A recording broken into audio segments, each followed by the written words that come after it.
I, 42F, have been married to my husband Richard, 48M, for about 2 years now. We met at a charity event for a local animal shelter where we both volunteered. Richard was immediately charming and we hit it off, bonding over our love for animals and our shared experiences of losing a parent at a young age.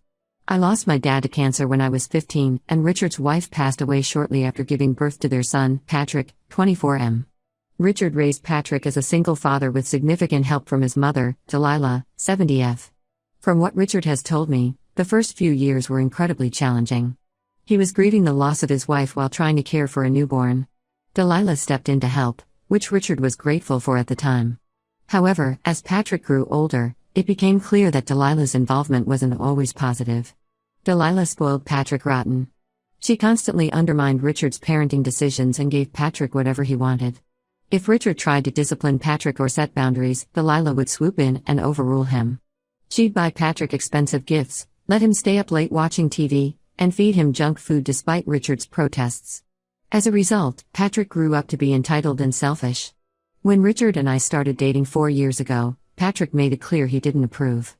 He was 20 at the time and still living at home while attending college nearby. From the moment Richard introduced us, Patrick was cold and dismissive towards me. He'd make snide comments about my age, I'm 6 years younger than Richard, and imply that I was only interested in his dad for his money. The irony is that I've had a successful career as a graphic designer for over 15 years. I started my own freelance business right out of college and have built up a solid client base over the years. I make good money and have always been financially independent. Richard's income as a high school history teacher is actually less than mine. But Patrick couldn't fathom that I might genuinely care for his dad. Delilah also didn't like me from the start. She'd make backhanded compliments about my appearance or my work. Once, at a family dinner, she implied that my job wasn't a real career and asked when I was planning to settle down and have kids. I was hurt but tried to brush it off for Richard's sake. I really did try my best to get along with Patrick and Delilah. I'd ask Patrick about his studies and try to engage him in conversation. I offered to help him with some graphic design projects for school. I even tried bonding with Delilah over cooking, since we both enjoyed it. But nothing seemed to work. Patrick remained rude and disrespectful, while Delilah continued to make snide remarks behind my back. Things came to a head when Richard and I got engaged after 2 years of dating. We were so happy and excited to start our life together. But when we shared the news with Patrick and Delilah, it did not go well. Patrick threw a huge tantrum. He showed up at our house unannounced one evening, completely livid. He started screaming at his dad, saying Richard was ruining their family and betraying his mom's memory by marrying me. He called me horrible names, gold digger, homewrecker, you name it. He accused me of manipulating Richard and trying to replace his mom. It was awful. Richard tried to calm him down but Patrick just got more worked up. I'll never forget the look of pure hatred on Patrick's face as he spat insults at me. It was clear in that moment that there was no salvaging our relationship. Richard finally had enough and told Patrick to leave. As Patrick stormed out, he yelled that if Richard married me, he'd be dead to him. After that incident, Richard decided to go low contact with Patrick. It broke his heart, but he knew he couldn't allow his son to treat me that way. He still kept in touch with Delilah occasionally, mostly to check on Patrick, but I avoided seeing her altogether. Needless to say, neither of them were invited to our small wedding ceremony last year. We tried to move on and focus on our new life together. Richard and I bought a lovely little 3-bedroom house in a quiet neighborhood. We talked about maybe fostering some rescue dogs since we both love animals but weren't sure about having kids at our age. Things were good for a while. Then, a few months after we got married, we heard through the grapevine that Patrick had gotten married in secret to his college girlfriend, Megan. They hadn't told anyone in the family, not even Delilah. Richard was really hurt that he wasn't included in his only son's wedding. He tried reaching out to congratulate Patrick, but never got a response. From what we heard from mutual acquaintances, Patrick and Megan had a lavish wedding at an expensive venue. Apparently Delilah had helped pay for a lot of it, even taking out a second mortgage on her house. It stung Richard to know that his mother had been involved while he was completely shut out. Things were quiet for almost a year until last month when Delilah called me out of the blue. I was surprised to hear from her and almost didn't answer. But something told me it might be important, so I picked up. Delilah sounded distraught.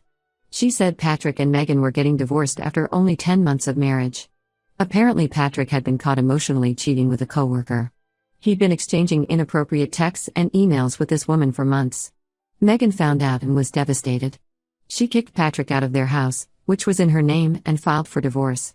To make matters worse, Patrick had been fired from his job over the inappropriate relationship with his co-worker. He was struggling financially and had nowhere to go. Delilah had taken him in temporarily but said she couldn't afford to support him long-term on her fixed income. Delilah asked if Patrick could stay with us for a while until he got back on his feet. She pleaded with me to talk to Richard about it, saying Patrick was family and we needed to help him. I was hesitant given our strained relationship, but I agreed to discuss it with Richard. Richard was conflicted when I told him about Delilah's call. On one hand, he still loved his son and hated to think of him struggling. But he also hadn't forgotten how horribly Patrick had treated me. We talked it over for hours and finally agreed to at least meet with Patrick to discuss the situation. In hindsight, that was a big mistake. We invited Patrick over to talk. When he showed up, he looked terrible, unshaven, bags under his eyes, clothes rumpled. But any sympathy I felt evaporated as soon as he opened his mouth. Instead of apologizing for his past behavior or showing any gratitude, Patrick immediately started making demands. He said he'd only agree to move in if we signed legal papers giving him 50% ownership of our house. He claimed he needed protection so we couldn't kick him out on a whim. I was stunned by his audacity. This was the home Richard and I had bought together with our own hard-earned money. Patrick hadn't contributed a cent. I flat out refused and told Patrick there was no way we were giving him partial ownership. He got angry and said he didn't trust me, which is why he needed it in writing. He accused me of trying to cut him out of his inheritance. Never mind that Richard and I are still relatively young and hopefully have many years ahead of us. That was the last straw for me. I told Patrick that if he didn't trust me enough to live here, he could find somewhere else to stay. I wasn't going to be manipulated or guilted into giving him half our property. Richard backed me up, much to Patrick's surprise. He seemed to think his dad would take his side. We asked Patrick to leave. He stormed out, slamming the door behind him. Richard and I were shaken. We couldn't believe how entitled and manipulative Patrick had become. It was clear he hadn't changed at all in the years we've been apart. Now Delilah and Patrick are furious. They've been badmouthing us to the whole family, saying we're heartless for not helping Patrick in his time of need. Richard's siblings and cousins have been texting us non-stop telling us we're terrible parents and owe Patrick an apology. They're saying we should be ashamed for turning our backs on family. I don't think we did anything wrong. Patrick is an adult who made his own bad choices. We were willing to help until he tried to take advantage of us. But the family pressure is intense and Richard is starting to feel guilty. He wonders if we should have tried harder to work something out with Patrick. I'm standing firm in my decision. I don't think we owe Patrick anything, especially not half our house. But I hate seeing Richard torn up about this. Ida for refusing to let Patrick move in under those ridiculous terms? Should we have tried to compromise somehow? I just don't know what to do at this point. Update 1. Thank you all for the supportive comments on my original post. Reading through them really helped validate that Richard and I weren't in the wrong here. It gave us the strength to stand our ground in the face of intense family pressure. After discussing it further, Richard and I decided to block Patrick, Delilah, and all the family members who were harassing us about the situation. It wasn't an easy decision. Richard especially struggled with cutting off contact with his mom and siblings. But we realized we needed to protect our mental health and our marriage from all the negativity. The first few days after blocking everyone were tough. Richard was quiet and withdrawn. I could tell he was wrestling with a lot of guilt and doubt. We had some long, emotional conversations about it all. Richard admitted that Patrick had always been spoiled and entitled, but it had reached a level where even he couldn't excuse it anymore. He talked about how hard it had been raising Patrick as a single dad. He tried his best, but looking back, he realized he'd probably been too lenient at times. It was easier to give in to Patrick's demands than to constantly battle with Delilah over parenting decisions. Richard felt like he'd failed as a father by allowing Patrick to become so manipulative and selfish. I reassured Richard that he'd done the best he could in a difficult situation. I reminded him of all the good qualities Patrick had. He was smart, ambitious, and could be very charming when he wanted to be. Those traits came from Richard's influence. The negative behaviors were largely a result of Delilah's spoiling and undermining Richard's authority. Gradually, Richard started to accept that giving in to Patrick's demands now would only enable his bad behavior further. He realized that by setting firm boundaries, he was actually doing Patrick a favor in the long run. It wouldn't be easy, but it was necessary if Patrick was ever going to grow up and take responsibility for his actions. We hoped that going no contact would give Patrick the wake-up call he needed to reflect on his actions and try to become a better person. Maybe without us as a scapegoat, he'd be forced to look at his own choices. But unfortunately, that's not what happened. About a month after blocking everyone, Patrick showed up at our house unannounced. It was a Tuesday afternoon and I was out meeting with a client. Richard was home alone, grading papers in his home office. He heard a loud knocking at the door and was shocked to find Patrick standing there when he answered. Patrick looked terrible. He'd lost weight, had dark circles under his eyes, and his clothes were shabby. He begged Richard to let him in to talk. Against his better judgment, Richard agreed. He felt sorry for his son and hoped maybe Patrick had come to apologize. I got home about an hour later to find Richard sitting on the couch looking upset. Patrick was gone, but it was clear their conversation had not gone well. Richard filled me in on what had happened. At first, Patrick had acted contrite. He cried and said he was sorry for how he'd behaved. He talked about how hard things had been since the divorce. He'd been staying on friends' couches, unable to find a new job because of the scandal at his old company. He said he missed his dad and wanted to make amends. Richard started to soften, feeling sympathy for his son's plight. But then Patrick's true motives came out. He started talking about how I had stolen Richard away from him and Delilah. He claimed I was poisoning their relationship and turning Richard against his real family. He told Richard he needed to man up and stand up to me. When Richard defended me in our marriage, Patrick got nasty. He called Richard a coward and said he was ashamed to be his son. He even brought up Richard's late wife, Patrick's mom, and said she would be disappointed in Richard for choosing me over his real family. That was a low blow that really hurt Richard. It was the breaking point for Richard. He finally snapped and told Patrick exactly what he thought of his entitled, manipulative behavior over the years. He said Patrick was a selfish brat and his mother would be ashamed of the person he had become. He blamed Delilah for spoiling Patrick rotten and told him to get out of our house and our lives for good. Patrick stormed out, slamming the door so hard a picture fell off the wall. Richard was shaken and emotional when I got home. He felt awful for losing his temper, but I assured him Patrick had pushed him to the breaking point. I was proud of Richard for standing up for himself and our marriage. We've since learned that Patrick went straight to Delilah's house and twisted the story to make himself the victim. He told her Richard had viciously attacked him out of nowhere when he came to apologize. Now Delilah is on a rampage, leaving nasty voicemails and turning even more family members against us. But Richard and I are done playing these games. We're sticking to our no-contact decision and focusing on our marriage. We've started seeing a couples therapist to work through some of the emotional fallout from all this family drama. It's helping us communicate better and stay united.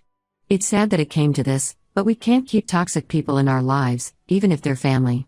Richard still has moments of guilt and grief over losing his relationship with his son. But overall, we know we're doing what's best for our mental health and our marriage. We're cautiously optimistic about the future and looking forward to building a drama-free life together. Update 2. It's been about 6 months since the big blow-up with Patrick, and a lot has changed in our lives. Richard and I are doing better than ever without the constant drama. We've been enjoying the peace and quiet and focusing on nurturing our relationship. We decided to take a step we've been considering for a while. We adopted a dog. We got a 5-year-old rescue mutt named Buddy from the local shelter. He's a mix of who knows what, with floppy ears and the sweetest brown eyes. The shelter told us he'd been abandoned by his previous owners when they moved and couldn't keep him. It broke our hearts to think of this gentle boy being left behind. Buddy was shy and anxious at first, but he's really come out of his shell in the past few months. He follows Richard around like a shadow and loves nothing more than cuddling on the couch while we watch TV. He's the sweetest, most loving dog and has brought so much joy into our lives. I know it might sound silly, but Buddy has really helped fill a void for Richard. He's still sad about the estrangement from Patrick, but having Buddy to care for has been healing. Richard loves taking him on long walks in the mornings before work. They become regulars at the local dog park on weekends. It's so heartwarming to see them bond. We've been posting lots of pictures of Buddy on social media. Richard especially loves sharing dad and dog selfies. Recently, a mutual friend told me they saw Patrick had made some bitter comments on Twitter about being replaced by a mutt and how some people care more about dogs than their own kids. We can't say for sure it was about us, but the timing fits. Honestly, we just felt sad for Patrick that he's still so angry and resentful months later. Richard said it was ridiculous for Patrick to be jealous of a dog. Buddy isn't replacing anyone, he's just adding more love to our family. If Patrick had made different choices, there would have been room for everyone in our lives. In other news, Delilah tried reaching out to Richard last month on his birthday. She left a voicemail guilting him about cutting off family and saying Patrick was struggling without his dad. She said Patrick had finally gotten a new job, but was having trouble making ends meet. She not so subtly hinted that we should help him out financially. Richard deleted the voicemail without responding. We both agreed it was just another manipulative tactic. If Patrick truly wanted to make amends, he knew how to reach us directly. We weren't going to get sucked back into the drama through Delilah. Work has been going well for both of us. I landed a big new client that's keeping me busy with exciting projects. Richard was chosen to develop a new history curriculum for his school district. We've been putting the extra money into home improvements. We repainted the living room and are planning to redo the kitchen next year. We've also been trying to expand our social circle since cutting ties with Richard's family left a bit of a void. We joined a couples bowling league and have been getting to know the other teams. It's been fun to have a standing weekly double date night. We're slowly building our own chosen family of friends. Part of me hoped Patrick would eventually come around and sincerely apologize. I know Richard would love to reconcile if Patrick could take accountability for his actions and commit to changing his entitled behavior. But at this point, it doesn't seem likely. We're at peace with our decision to maintain no contact, as hard as it can be sometimes. Update 3, just a quick final update as we approach the 1-year mark of going no contact with Patrick and Delilah. Life has been so much calmer and drama-free without them in it. Richard and I are thriving in our marriage and careers. Buddy is still the best boy ever and brings us so much happiness every day. We did have one incident a couple months ago where Patrick showed up at our house again unannounced. It was a Saturday afternoon and Richard and I were out running errands. Our next-door neighbor, Mrs. Johnson, texted to let us know Patrick was banging on our door and yelling. She said he seemed agitated and possibly drunk. We immediately called the police to have him removed from the property. By the time we got home, Patrick was gone but had left a crumpled note in our mailbox. It was a rambling mess of accusations and guilt-tripping. He claimed we had ruined his life by cutting him off and demanded we make things right. After that scary incident, we decided to take steps to protect ourselves. We installed security cameras around the property and got a restraining order against Patrick. It was a tough decision for Richard, but he knew it was necessary for our safety and peace of mind. The day he signed the paperwork was emotional, but he said he felt relieved afterward. We haven't had any issues since then, thankfully. We did hear through the grapevine that Patrick lost his new job after showing up drunk one too many times. Apparently he's moved in with Delilah full-time now. I feel bad for her having to support him, but it's not our problem to solve. Richard still struggles sometimes with guilt and sadness over the estrangement. Father's Day was especially hard for him this year. But overall, he knows we made the right choice. We can't keep toxic people in our lives just because they're blood relatives. We're focusing on building our own chosen family now through close friends and our fur baby Buddy. We've gotten closer with our neighbors and co-workers. Richard has really bonded with another teacher at his school who also has a strained relationship with his adult child. It's been healing for him to talk with someone who understands. As for me, I've started volunteering at the animal shelter where we got Buddy. It feels good to give back and help other rescued pets find loving homes. Richard sometimes comes with me on weekends to walk the dogs. We're considering fostering in the future when we have more time. Work is going well for both of us. I recently won an industry award for a branding campaign I did for a nonprofit. Richard got a promotion to department head at his school. We're planning a trip to Europe next summer to celebrate our 3rd wedding anniversary, something we've always dreamed of doing together. Life isn't perfect, but it's pretty darn good. We still have moments of sadness about the family situation, but they're fewer and farther between. We're excited for the future and whatever it may bring. Thanks to everyone who supported us through this difficult journey. Here's to choosing peace and surrounding yourself with people who truly love and respect you.